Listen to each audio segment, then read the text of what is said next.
What's up, guys? This is Cameron Johnson, and I just, as of yesterday, which as of this video, it was May 5th, 2015, have completed the Boss compact pedal collection up until that day, or this day.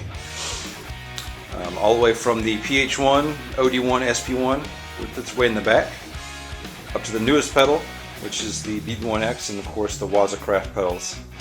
I've arranged this in order of release.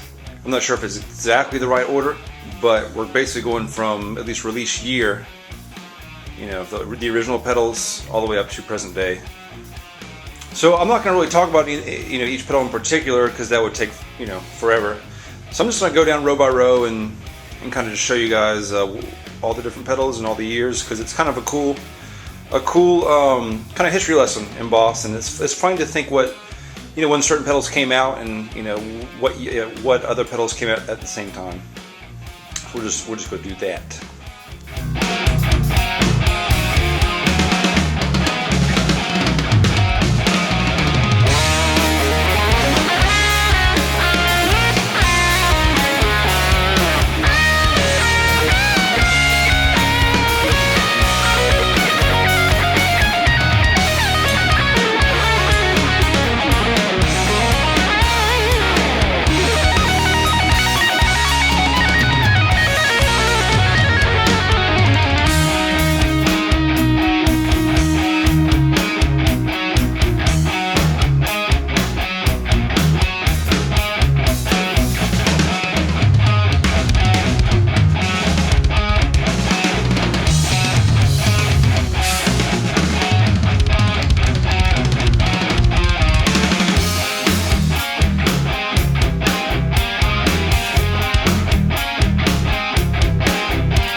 Alright, so there are 109 pedals in all. If I had to choose a favorite, or one that I use the most, it's probably the DSD2. And I have another one down here. So I have a couple of these. These are this bottom row is kind of like my spare pedals. I'll kind of go from the left to right. Or my extra ones. We have another CE3. I'm not sure why I have two, but this one's the Taiwanese version. The other one I have up there is the Japanese version. I ended up with a second slow gear, which was a cool thing to happen. Another Japanese SD1, Taiwanese DS1. I also have another Japanese, or whatever, Taiwanese SD1, but not in the video, just for the sake of keeping everything even. Another OD1. And I have another long chip DD3, and then I have the first non-Japanese DD3, which had the blue label. I guess they both have blue label, but this one's made in Taiwan, so it has the smaller chip. A couple of TU2, TU3, just because you can never have too many tuners. RB2, I like this reverb a lot. And of course my two DSD2s. The one on the left actually has modded with a 3-position sort of dark switch, giving it a more analog sound. And then this is the very first DSD2 I got that ended up having to get repaired at one point, and it's of course missing correct knob. Oh well. And then here are the boxes from these pedals. I don't collect boxes really. I don't collect I don't go for like the prettiest pedals. I don't really care as long as it's a good deal.